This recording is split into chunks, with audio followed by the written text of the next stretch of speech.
Así como el domingo pasado, la palabra de Dios nos destacaba la bondad como la actitud que Dios bendice y agradece, y justamente al corazón que es bondadoso y justo, Él derrama la sobreabundancia de su providencia y de su bendición.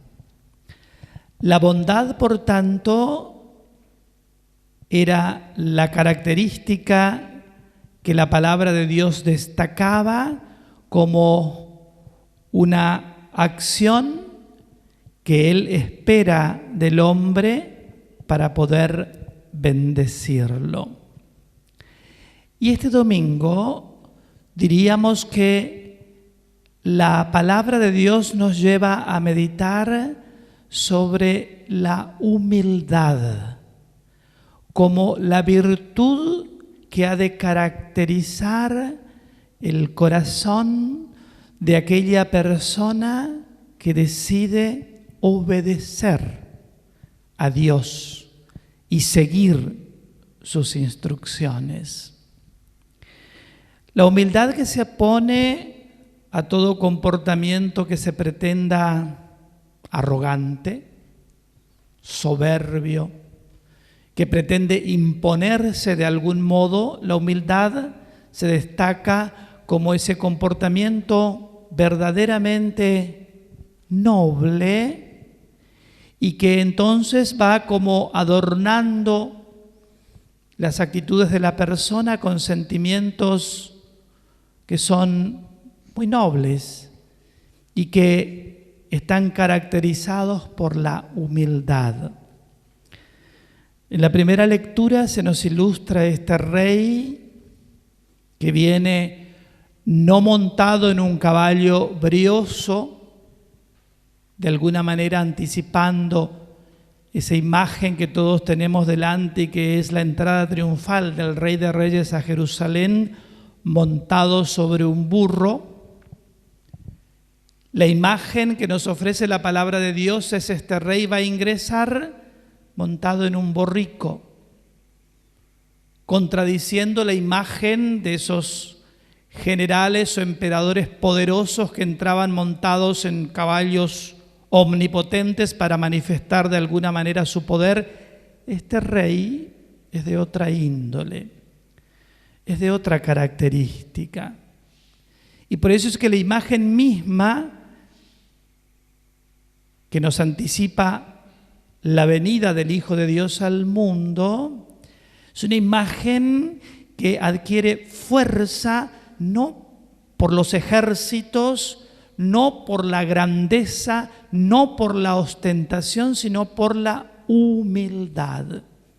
Y aquí hay una clave muy interesante de la palabra de Dios que nos ayuda a reflexionar dónde al fin y al cabo está la clave de todo, la clave de una existencia serena, diríamos feliz, realizada, está en esa virtud que tiene que ver con la humildad. Y esto contradice verdaderamente las reglas del mundo, ¿no? Porque el mundo tiene sus reglas y tiene sus estrategias, y estas reglas y estas estrategias siempre están caracterizadas por la fuerza, por el poder, por la soberbia, por la arrogancia. La palabra de Dios nos coloca frente a esta imagen de la humildad como una forma de vida que verdaderamente nos transformará en personas sabias y felices. La palabra de Dios nos invita, por tanto, este domingo entonces a practicar la humildad como una virtud que ha de caracterizar nuestro comportamiento humano en todos los aspectos de la vida. No pretender parecer ni aparecer, sino que simplemente debemos ser. Y el ser se arraiga en la esencia más honda del ser humano, que tiene que ver con el amor y que tiene que ver con la verdad de un Dios que nos ha creado para amar, no para pisotear, ni humillar, ni aplastar. La impronta que debe destacarse en el corazón del hombre y la mujer que cree es el amor. Y el amor también tantas veces nos vuelve absolutamente humildes. ¿Cómo lo haremos? Lo dice San Pablo.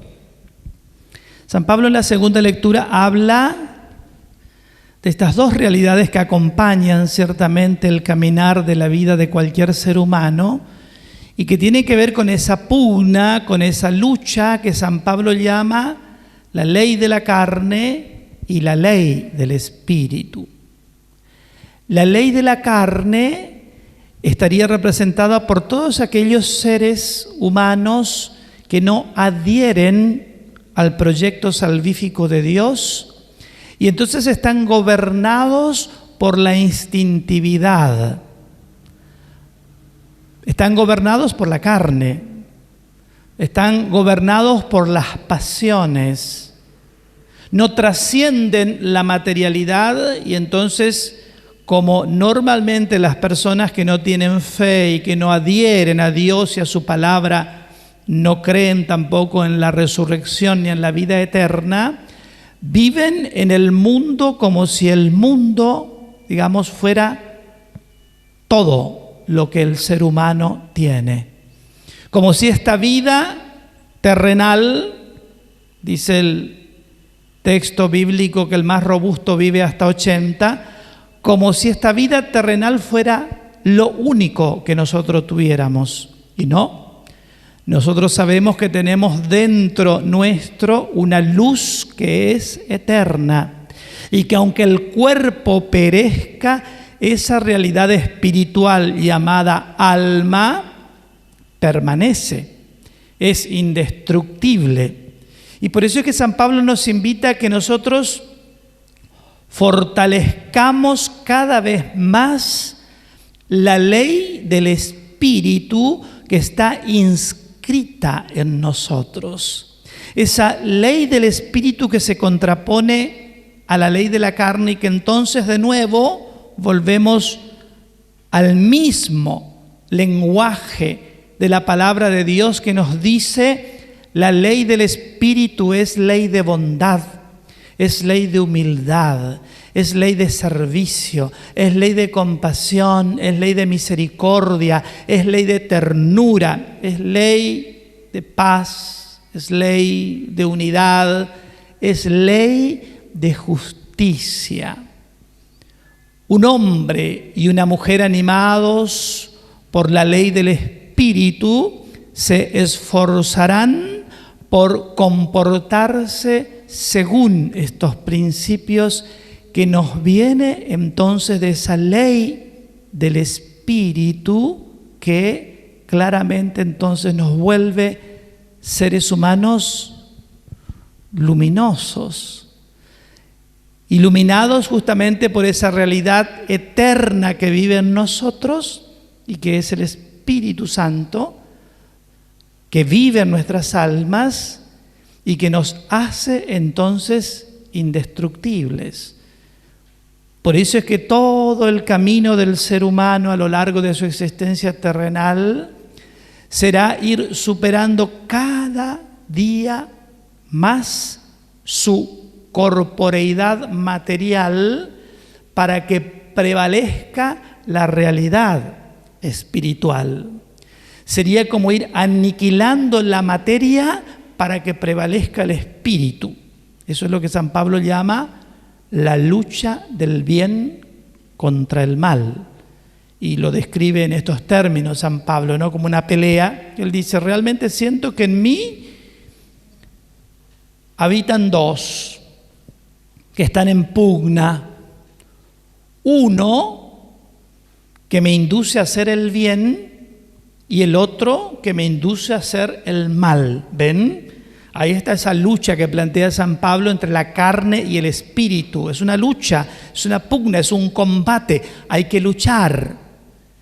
Y por eso es que San Pablo nos invita a que fortalezcamos cada vez más en nosotros la presencia de Cristo, porque es Cristo el que ha vencido al mal.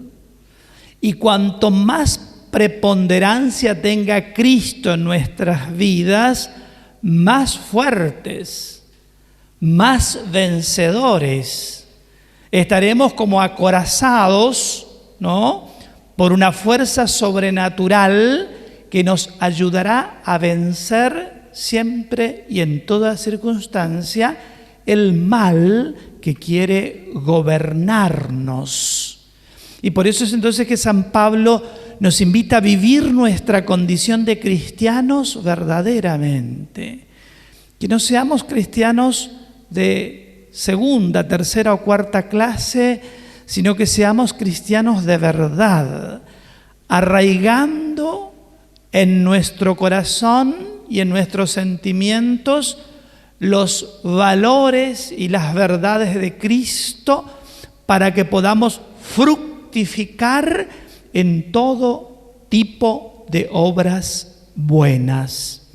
Y de nuevo, el Evangelio va a cerrar todo este contenido que nos da la palabra de Dios este domingo con la humildad, la pequeñez como la virtud que Dios verdaderamente ama, desea que florezca en el corazón del hombre. Y dice Jesús: te alabo, Padre, Señor del cielo y de la tierra, porque ocultaste estas cosas a los grandes, a los sabios, a los poderosos, y la mostraste, la revelaste a los humildes.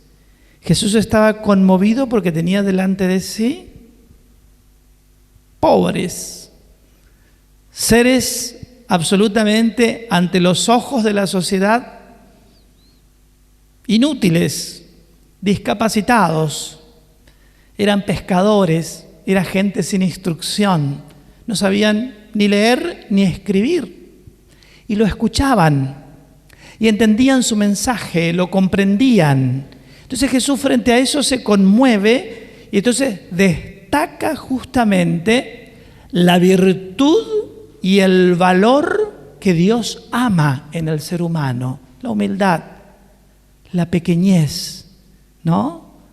El mismo canto de la Virgen cuando proféticamente anuncia la verdad de Cristo Señor y Salvador, habla justamente de ese Dios que humilla a los poderosos y exalta y destaca a los humildes, justamente porque lo que Dios quiere que el ser humano edifique con fuerza y con contundencia en su vida es esta virtud de la humildad como el comportamiento que destaque verdaderamente que ese ser humano adhiere netamente a la voluntad y al proyecto salvífico de Dios, para que seamos buenos seres humanos y esa bondad de humanidad quedará claramente reflejada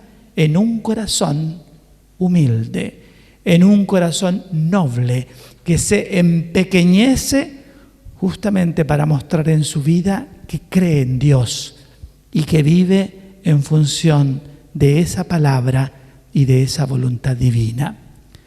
Pidámosle por tanto a Dios que derrame su Espíritu en nosotros para que, sembrando nuestras almas con el Espíritu Santo, podamos ser cada día más buenas personas, buenos hijos de Dios, y cada día expresar en nuestra existencia la virtud de la humildad.